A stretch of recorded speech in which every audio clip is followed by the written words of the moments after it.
Paz do Senhor, irmãos. Eu estou meditando hoje numa passagem bíblica muito conhecida, 1 Samuel, capítulo 17, a passagem muito batida, muito conhecida, muito meditada, sobre Davi e Golias,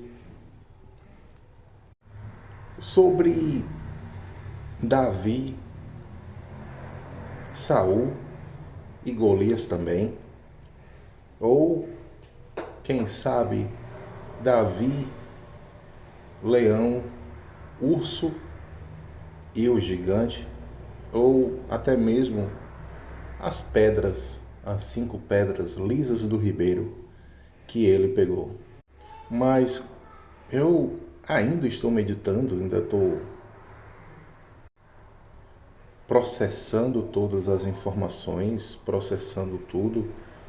O bacana é que a palavra de Deus sempre tem um sentido novo. Costumo dizer que não se entra 2 vezes no mesmo rio. Não é uma frase minha, não sei de quem é essa frase, mas eu ouvi quando eu era novo e fiquei meditando nela depois também já de adulto.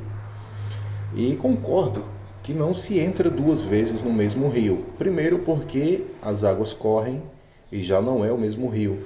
E segundo porque quando você sai, alguma coisa acontece, você vive, passa-se alguns momentos, vem pensamentos na sua cabeça, vem decisões até, e você também já não é mais a mesma pessoa. Portanto, não se entra 2 vezes no mesmo rio. Por conta disso, o rio da palavra de Deus também tem essa capacidade de renovação. Renovação também do nosso entendimento. E foi isso que Paulo nos falou. Transformai-vos pela renovação do vosso entendimento. Voltando para a passagem de Samuel 17, a breve meditação que me trouxe até fazer esse áudio e mandar aqui, eu sugiro que você leia todo o capítulo 17 de Samuel com paciência, mas se você quiser uma leitura mais curta, você pode ler 1 Samuel, capítulo 17, os versículos 31 a 40. Desses versículos que citei, 31 a 40, eu quero pegar só uma parte do versículo 32, que, abre aspas, Davi disse a Saul: que ninguém desanime por causa dele. E é a partir daqui que eu quero trazer essa breve meditação. Nós sabemos o desenrolar da história, que Davi, muito impetuoso, um jovem pastor, ele conta a sua história para Saul, dizendo: olha, eu consigo derrubar esse gigante aí que está afrontando o Deus vivo, que está afrontando os exércitos de Deus, que está afrontando a nação escolhida que é Israel. Eu consigo derrubar esse gigante. Até porque quando eu estava no campo e vinha um leão ou um urso pegar uma das ovelhas do meu pai, eu ia lá e dava um jeito naquele leão e naquele urso. Eu vou ler na íntegra essa parte aqui para vocês. O versículo 34 diz: Davi respondeu: este seu servo apacentava as ovelhas do pai. Quando vinha um leão ou um urso e levava um cordeiro do rebanho, eu saía atrás dele, batia nele e livrava o cordeiro da sua boca. Se ele se levantava contra mim, eu o agarrava pela barba e o golpeava até matá-lo. Este seu servo matou tanto o leão como o urso. Este filisteu incircunciso será como um deles, porque afrontou os exércitos do Deus vivo. E Davi continuou: o Senhor me livrou das garras do leão e das garras do urso. Ele me livrará das mãos desse filisteu. E baseado nisso, queridos irmãos, eu quero ressaltar 4 pontos que eu tive nessa meditação de hoje. O primeiro ponto diz: leões, ursos e gigantes são inimigos de combate a média e longa distância. Lembre-se disso. Quando estiver diante de um problema que, ao seu primeiro momento, a gente considera grande, afaste-se um pouco, mantenha uma distância viável para ver as possibilidades de combater aquele problema.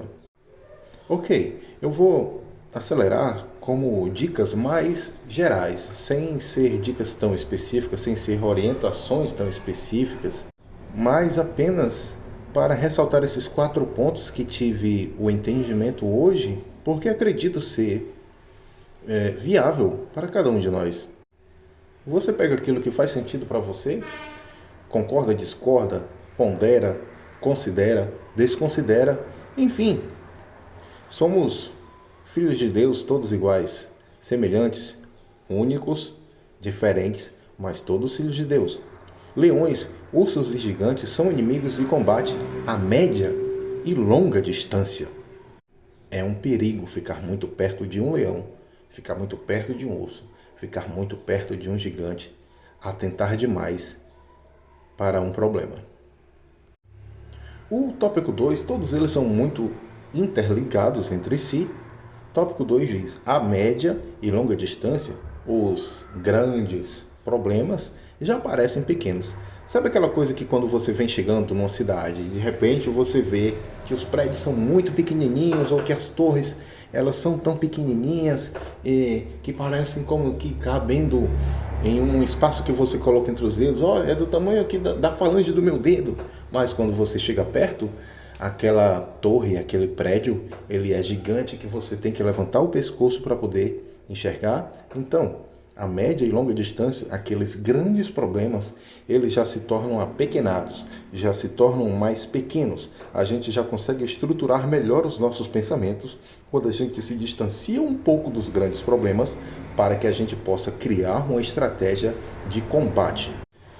Conjeturo eu que Davi, quando matava o leão e o urso, isso é uma conjetura, podemos conjeturar, podemos criar hipóteses na nossa cabeça, pois essas conjecturas que eu estou criando aqui, isso é uma ideia minha, você pode ter as suas também, essas conjecturas que estou criando, elas não desabonam a conduta de Davi e elas não causam nenhum tipo de prejuízo para a teologia, para o entendimento espiritual, mas eu conjeturo que Davi estivesse de posse não de uma espada por ser um pastor, mas do seu próprio cajado.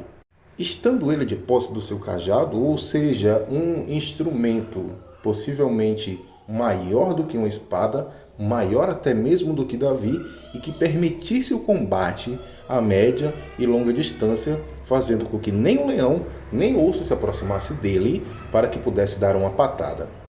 Sendo assim, com um ferimento certeiro no coração, no olho, não sei aonde ele poderia ter acertado, mas possivelmente se um urso quando vai atacar, ele se levanta e expõe o seu ponto mais frágil, que é o coração.